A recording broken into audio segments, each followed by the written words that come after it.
Parole de Dieu quotidienne.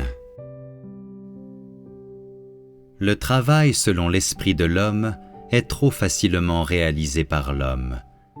Les pasteurs et les dirigeants du monde religieux, par exemple, comptent sur leurs dons et leur position pour faire leur travail. Les gens qui les suivent depuis longtemps seront infectés par leurs dons et influencés d'une certaine manière par leur être. Ils se concentrent sur les dons, les capacités et la connaissance des gens, et ils prêtent attention à des choses surnaturelles et à de nombreuses doctrines irréalistes et profondes. Ils ne se concentrent pas sur les changements dans le tempérament des gens, mais plutôt sur leur formation à la prédication et au travail, sur l'amélioration de la connaissance des gens et de leurs abondantes doctrines religieuses. Ils ne se concentrent pas sur la façon dont le tempérament des gens change, ni sur leur compréhension de la vérité. Ils ne se préoccupent pas de l'essence des gens, encore moins d'essayer de connaître les états normaux et anormaux des gens. Ils ne s'opposent pas aux notions des gens, ni ne révèlent leurs notions. Encore moins émondent-ils les gens pour leur déficience ou leur corruption. La plupart de ceux qui les suivent servent avec leurs dons, et tout ce qu'ils énoncent, ce sont des notions religieuses et des théories théologiques qui sont dépassées par la réalité et complètement inutiles pour donner la vie aux gens.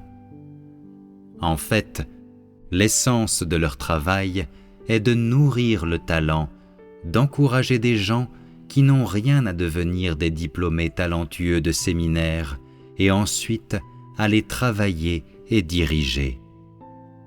Peux-tu discerner des lois dans l'œuvre de 6000 ans de Dieu?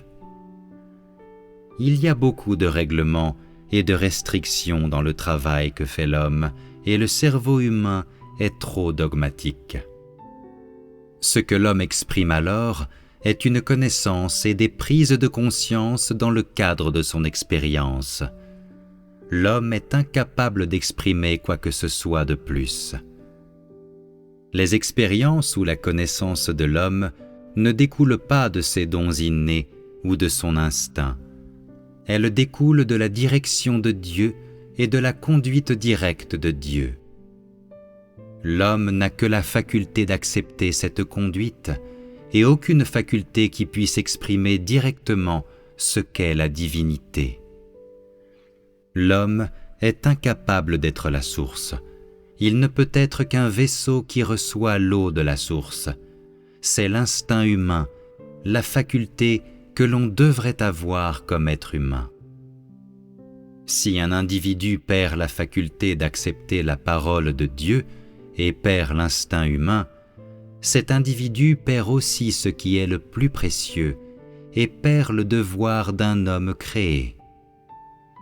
Si un individu n'a aucune connaissance ou expérience de la parole ou de l'œuvre de Dieu, il perd son devoir, le devoir qu'il devrait accomplir comme être créé, et perd la dignité d'un être créé.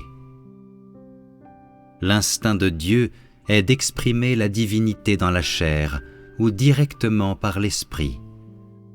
Tel est le ministère de Dieu. L'homme exprime ses propres expériences ou ses connaissances au cours de l'œuvre de Dieu ou par la suite. Tels sont l'instinct et le devoir de l'homme. C'est ce que l'homme devrait accomplir. Bien que l'expression de l'homme soit loin de ce que Dieu exprime, et bien que l'expression de l'homme soit limitée par beaucoup de règlements, l'homme doit accomplir le devoir qu'il devrait accomplir et faire ce qu'il doit faire. L'homme devrait faire tout ce qui est humainement possible pour accomplir son devoir sans la moindre hésitation.